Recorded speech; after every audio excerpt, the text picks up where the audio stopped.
Olá, boa noite. Este é o Conversas Cruzadas aqui na TV Com, canal 36 da NET.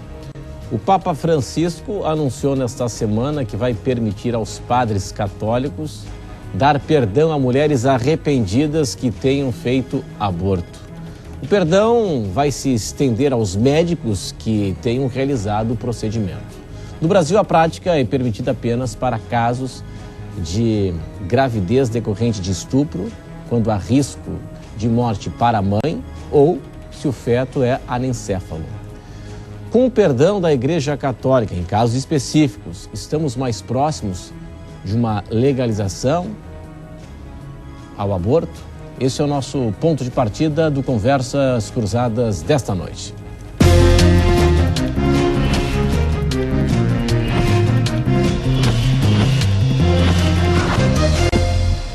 Conversas Cruzadas aqui na TV Com, que está hoje na companhia do Dr. Jorge Abissab, que é médico ginecologista, integrante da Academia Catarinense de Medicina. O programa recebe também a doutora Eunice Veloso, médica ginecologista, presidente da Associação Médica Espírita no estado de Santa Catarina. Conosco ainda a advogada especialista em direito médico, doutora Vanessa Lisboa de Almeida. E ainda também recebemos o padre Hélio Tadeu Luciano de Oliveira, da Igreja Católica. Muito obrigado pela atenção, pela presença de todos hoje aqui no Conversas Cruzadas na TV Com, que tem um oferecimento de Queires, Pensou Móveis, Pensou Queires, a número 1. Promoção de aluguel Ibagi, as melhores oportunidades em aluguel de imóveis com valores especiais. Padre, o que representa esse anúncio desta semana do Papa Francisco? Boa noite. Boa noite. Então, aqui, Renato e todos os que nos ouvem, a questão é entender como funciona o procedimento atualmente. Ou seja, a questão hoje, o aborto, a morte de uma pessoa inocente, é considerada pela Igreja um crime, um erro gravíssimo contra a própria pessoa e principalmente contra aquela pessoa que se encontra ali. Então, até então, o pecado do aborto é punido, além do pecado em si, ele é punido com uma pena canônica. Que seria? Existe o direito canônico, Sim, que é um código de direito, assim como tem o direito civil, existe um código de direito canônico. Então a pena que é punida ao aborto é a pena de excomunhão. Só que não é excomunhão como no imaginário popular, que imagina um Torquemada queimando alguém. A excomunhão é simplesmente, como diz o próprio nome, está fora da comunhão com a Igreja. Para mostrar a gravidade do pecado. Então, normalmente, em muitos casos, o que acontece? Em muitas dioceses, essa pena da excomunhão só pode ser levantada, só pode ser removida pelo bispo ou por um sacerdote ou alguns sacerdotes designados pelo bispo, que são os penitenciários de cada diocese. Em outras dioceses, o bispo pode conceder essa faculdade de levantar a excomunhão para todos os sacerdotes, desde que a pessoa venha e se confesse. Então, o que o Papa fez agora foi dizer, neste ano da misericórdia, que começa agora, um ano santo especial, cada 25 anos normalmente nós temos um ano santo, neste ano especial que foi decretado, ano santo especial da misericórdia, então todos os padres do mundo inteiro poderão levantar a pena da excomunhão. Agora, só para que a gente tenha claro, aqui na Arquidiocese, já faz muitos anos, desde Dom Murilo já, qualquer sacerdote pode levantar a pena da excomunhão. Tá, mas antes deste anúncio do Papa, havia já a excomunhão, não pelo padre, mas por outros sacerdotes? A excomunhão... No caso de anulação da excomunhão, né? Eu digo... Levantar a excomunhão. Levantar a excomunhão, seria a anulação da excomunhão, por outros sacerdotes que não o padre? Qualquer padre pudesse levantar a excomunhão? Não, eu digo o seguinte, agora está dizendo que o padre pode fazer. Sim. Tá. Era possível levantar a excomunhão antes, sem ser os padres também? No caso somente. Agora somente os padres também. Agora, é necessária a confissão sacramental. Sim. É necessária a confissão, né? Não é um perdão automático da pena, do pecado do aborto. Se a pessoa que abortou, seja 1 ano, seja 50 anos, e vem se confessar com o padre pode absolvê-la imediatamente e levantar a pena da excomunhão automaticamente. Então isso em algumas dioceses era feito só por alguns padres, mas não foi um perdão massivo para todas as pessoas que abortaram, que colaboraram com o aborto. o perdão na Igreja Católica é necessário. A parábola do filho pródigo, o filho que estava lá comendo comida com os porcos, ele tem que ir até o pai e dizer: pai, pequei contra os céus e contra ti. Então, esse caminho do penitente, da pessoa que reconhece em si um mal feito, ela se encaminha até o padre e pede perdão a Deus através do sacerdote. Bom, doutor Jorge, o senhor acredita que é cedo, seria prematuro, seria ousadia demais dizer que é uma porta que se abre para uma legalização em outros países que não têm a legalização do aborto? Porque uma coisa é o direito canônico, outra coisa é o direito civil, né? São coisas completamente diferentes. Às vezes andam em paralelo, em alguns casos, dependendo da cultura, da raiz de cada povo. Mas o senhor acredita que é mais um argumento favorável à legalização do aborto em alguns casos ou não? Boa noite. Boa noite.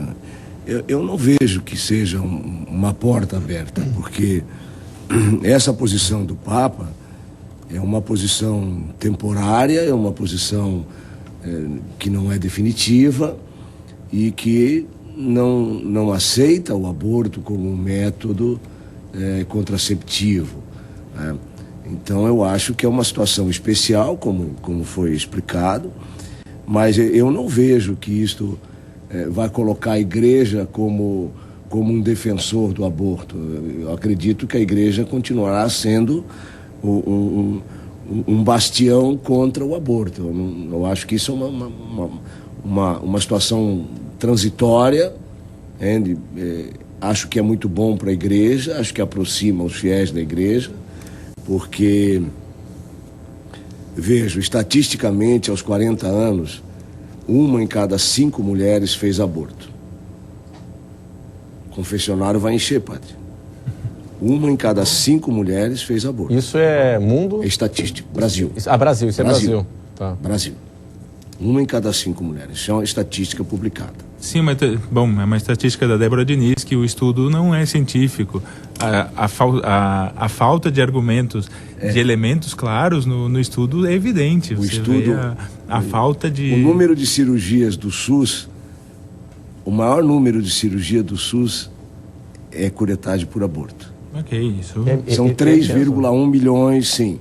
Supera, inclusive, cirurgia de hérnia ou cirurgias de pequeno porte. Aí conta os abortos não provocados. Provocados e não provocados. Não, mas os dados do DataSUS não são esses, né? Os dados do DataSUS não são esses. Entre 96 e 2007 foram 3,1 milhões. De quem são os dados? Do Não são os dados do DataSUS. Não são. São 3,1 milhões, maior do que 1,8 da cirurgia de hérnia. Nesse mesmo ponto, quase o dobro. Nesse mesmo ponto, eles vão dizer que 200 mil mulheres morrem no Brasil anualmente por causa de consequências do aborto ilegal. O que não é verdade, porque não morre isso de mulheres, ou seja, em idade fértil. Então, esses dados são inchados, como em todos os países em que aprovaram o aborto, esses dados foram inchados para tentar demonstrar que é um problema de saúde pública, o que não é.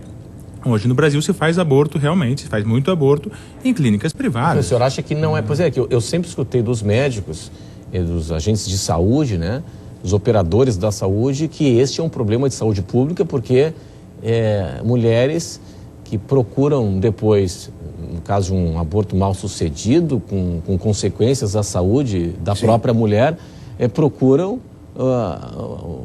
os hospitais públicos, né?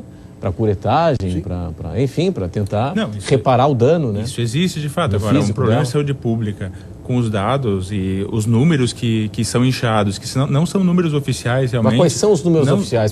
Não existe número oficial, porque o aborto ele é feito de forma clandestina. Não, mas a gente está falando da consequência, isso que o doutor falou. Quer dizer, uma mulher que provoca vai no hospital para fazer uma curetagem. Ela não pode dizer muitas vezes que fez um aborto, porque ela vai estar se declarando uma criminosa, no caso, né? Mas o médico que faz o trabalho, ele quando vai no SUS, ele é obrigado a preencher ali a estatística do SUS. E quem dá esses dados mais reais, pelo menos, pode ser que não seja o mais absolutamente correto, mas os únicos dados oficiais que tem recolhido são os dados do DataSUS, que são infinitamente menores que esses.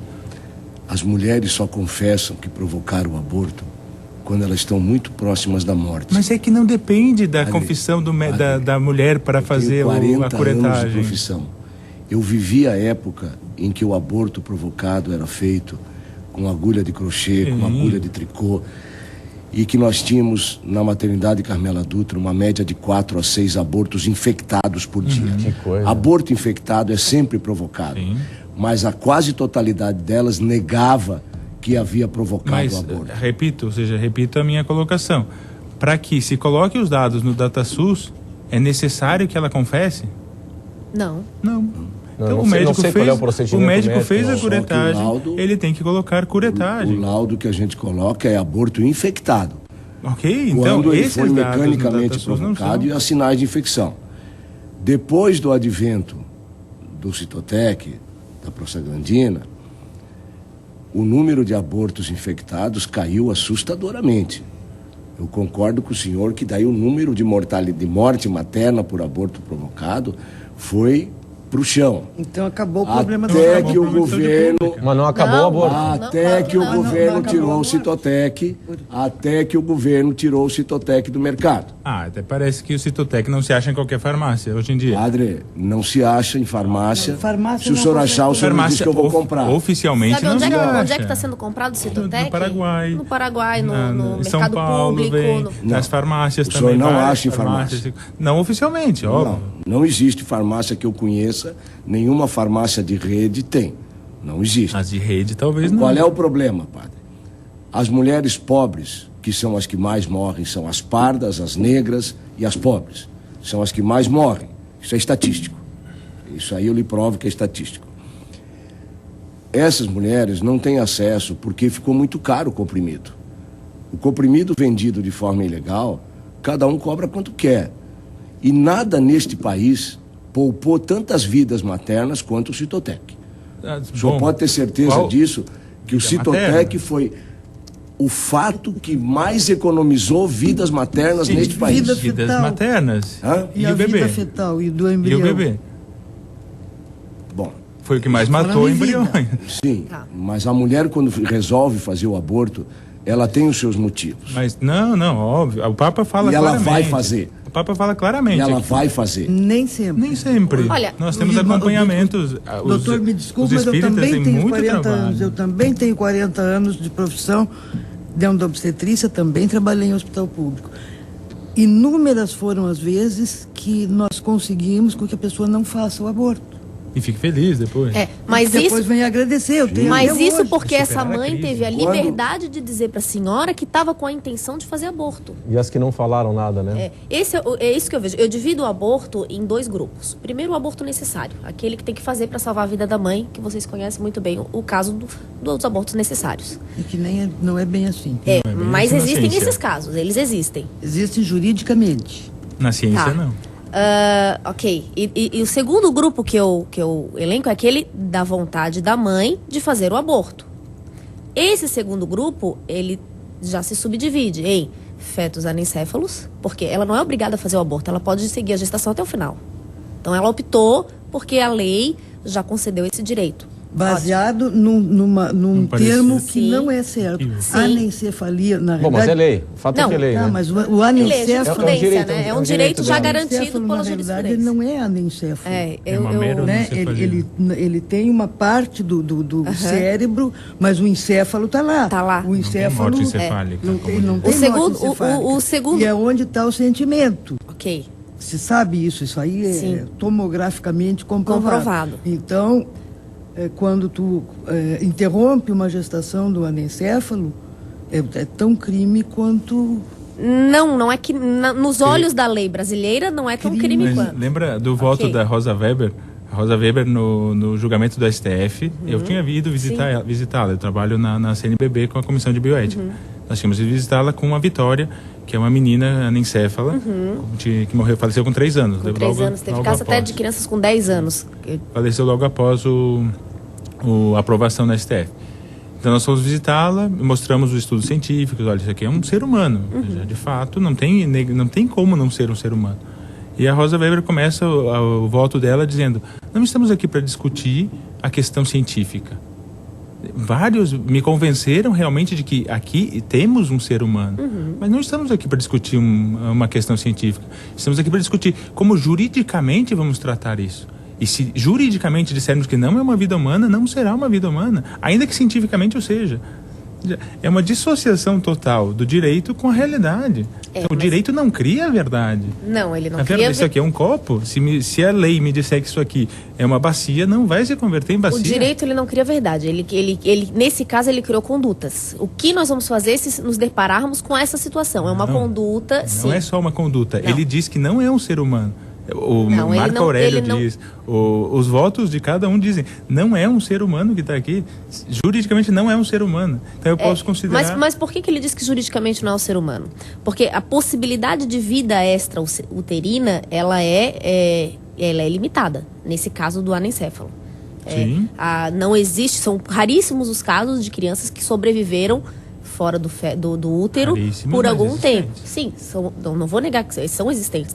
Tem um caso relatado de criança que sobreviveu até 10 anos. Vários casos diagnósticos falam. O tempo de vida não é o importante. Um paciente terminal, então, eu descubro que eu tenho câncer. E que eu vou morrer daqui 10 dias, daqui um mês. Exatamente o que eu ia então falar. Eu me mato. Agora, o médico me mata. Alguém te mata. O médico me mata. Sem minha liberdade, o médico me mata. Isso é outra discussão. Não. É mesmo? Não é a mesma. No nível não racional não é o mesmo. Não tem possibilidade de vida. Não. É outro assunto que deve ser discutido. É um assunto completamente diferente. Por que é outro assunto? Deixa eu só explicar por que é outro assunto. Juridicamente falando, tá? Nós somos detentores de direito quando a gente nasce com vida, ressalvado os direitos do concepto. Tá? Isso é o que diz a lei brasileira. Sim. Então, nós adquirimos personalidade jurídica e direitos e deveres quando a gente nasce com vida. Novamente, ressalvado o direito do feto, do concepto, tá? Qual é o direito do concepto? Por enquanto, é o direito à vida. O direito à vida, à integridade física, ele tem esse direito ressalvado na legislação. Em alguns casos, porque a perspectiva de vida extrauterina, que é um dos casos do anencéfalo, e outros casos que expectativa extrauterina não tem reconhecimento ainda científico, a mãe pode entrar com um processo judicial e pedir para abortar. Foi uma consequência do Isso a legislação brasileira já permite. Não estou dizendo que é certo ou que é errado, estou dizendo que a legislação brasileira permite. Não, isso sabemos, da legislação sabemos. Agora a questão aqui é uma questão racional. Voltando ao que eu estava falando antes, que eu dividi esse grupo das mulheres que optam por abortar em fetos que não têm possibilidade de vida extrauterina, no caso o anencéfalo, já que não precisa nem autorização judicial, os outros casos precisam de autorização judicial. Por que precisa? Porque o juiz vai mandar um perito analisar, provavelmente um médico, para dizer, olha, realmente esse feto, porque ele tem essa deformidade, essa doença, não tem possibilidade de vida extrauterina. Então, esse feto pode ser um aborto legalizado. O segundo grupo desse segundo subgrupo desse grupo seria as mulheres que sofreram sofreram estupro. A mulher que sofreu estupro, a lei já permite que ela faça o aborto. E o terceiro é a mulher que quer fazer o aborto porque ela quer fazer o aborto e pronto. E é esse que eu entendo que a gente tem que discutir mais. Por que essa mulher quer fazer o aborto? Hoje ela não pode, ou seja, ela não vai procurar um médico para falar sobre isso, ela não vai procurar a mãe para falar sobre isso, ela vai procurar a Chiquinha da Silva, que faz aborto clandestino, ela vai procurar o namorado para ajudar ela a tirar o bebê, a amiga que já fez, a clínica clandestina, ela vai procurar na internet como é que se faz esses abortos clandestinos, se botar ali, aborto clandestino, tem como se fazer um aborto clandestino. Sim. Tem ali, está explicando então na internet. A pergunta seria, doutora, se é melhor esta mulher procurar uma clínica clandestina, quando a gente sabe que a condição de saúde não é das melhores, não tem segurança nenhuma, ou procurar uma instituição pública? Não, Renato, aqui é uma questão que a gente estava falando antes, ou seja, essa discussão pode ser real em alguns países da África, pode ser real em alguns outros lugares, mas aqui não é. Ela é real aqui, sim. Hoje, onde se faz aborto aqui em Florianópolis hoje são em clínicas grandes, tá certo? Não, mas e as mulheres pobres fazem de que forma? Por exemplo, ou seja, você pensa, quando foi a última criança que você viu com síndrome de Down? Bebê? Confesso. De pobres ou de ricos? Ou só tem síndrome de Down de rico? Já foram abortados. Foram abortados porque é uma das primeiras malformações que se detecta na Padre, gravidez. foram abortados clandestinamente. Foram Tudo bem, abortados foi clandestinamente, mas foi de modo clandestino. seguro. Foi de modo seguro, mas foi clandestino. Tudo bem, mas essa ideia, clandestino sem dúvida, é ilegal. Agora, essa ideia de que vai gerar, é um problema de saúde pública, a gente insistir nisso, aqui não é. De Florianópolis hoje não é. O doutor tem a experiência dele, a senhora também. Eu quero ampliar essa discussão aqui para daqui a pouco, depois do intervalo, num assunto que não tem nada a ver com a questão da concepção, da vida, do aborto, enfim, mas ainda no que diz respeito à saúde, mesmo que seja medicina estética. Há um tempinho atrás, o programa da Rede Globo, o Profissão Repórter, mostrou as mulheres que vão para a Bolívia, vão para o Suriname, mulheres brasileiras ficam 48 horas dentro de uma van, economizaram um dinheirinho para conseguir fazer uma cirurgia plástica. E vão fazer cirurgia plástica em clínicas completamente sem a mínima estrutura. Bom, se isso acontece em cirurgia plástica, será que não há a possibilidade de acontecer também em algo que é clandestino mesmo? Bom, nós vamos para o intervalo e entre 2, 3 minutinhos estaremos aqui de volta.